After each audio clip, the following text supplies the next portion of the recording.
အဆိုရှင်ကိုထောင်လင်းညီမဘော့ချင်းလက်ခုပ်တီးလေးနဲ့ကြိုဆိုရအောင်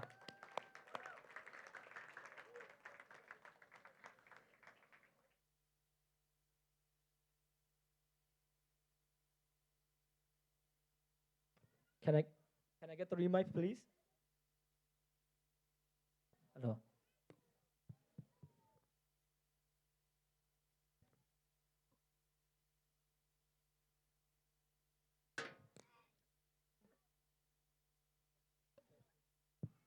Hello.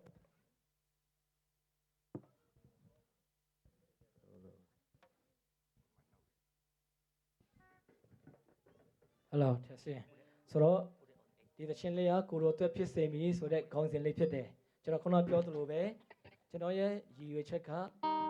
ယေရှုခရစ်တိုင်ကျွန်တော်တို့ဟာယူဒလူမရှိတော့ဘူးကျွမရှိတော့လူလွတ်မရှိတော့ဘူးဟေလေတာလူလည်းမရှိဘူးဘယ်အသင်းတော်ဘယ်ခန္ဓာခိုင်ကနာဆွေးမရှိဘူးကျွန်တော်တို့အသင်းတော်အသီးသီးထဲကနေကျွန်တော်တို့ယေရှုခရစ်တော်၌ရှိလေအာဗြဟံရဲ့အဝေခံရာ၌တည်ရလို့ပြောတယ်ကြတော့ယေရှုခရစ်တော်၌တည်နေကြတဲ့ကျွန်တော်တို့ကယေရှုခရစ်တော်အပြင်တလုံးတဝါတဲ့ဖြစ်ကြောင်းဒီကနေ့ပေါ်ပြောလိုတာဖြစ်ပါတယ်ကိုလိုတော့ဖြစ်စေမည်ဆိုတဲ့တခြင်းလေးကိုအသင်းတော်အသီးသီးကနေလာရောက်ပါဝင်ပေးကြတာဖြစ်ပါတယ်ဆိုတော့ဒီတခြင်းလေးအဖြစ်သူကဂုဏ်တော်ကိုချီးမွမ်းလိုပါတယ်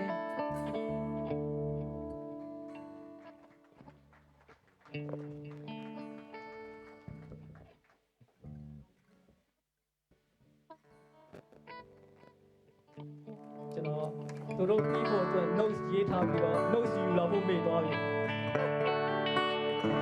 ဆိုတော့သူတို့လည်းကြိုက်တာပြီးပါစေတော့ Sorry guys I forgot the notes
ချင်းများပြလူရိုက်ဒီစိတ်မီ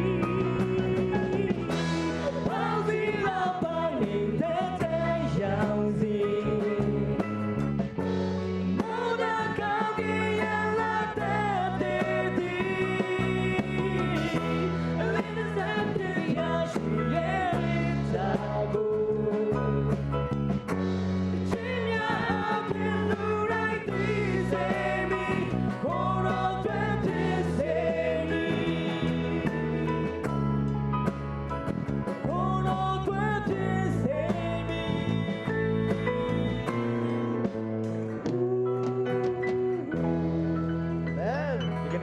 ကျွန်တော်တို့လှုပ်ဆောင်တဲ့အရာတိုင်းမှာကိုလိုတက်ဖြစ်စေတော့သူဖြစ်ဖို့ရရောက်စီတိုင်းမှာဖျက်ရှင်ကောက်ကြည့်ပေးပါစေ။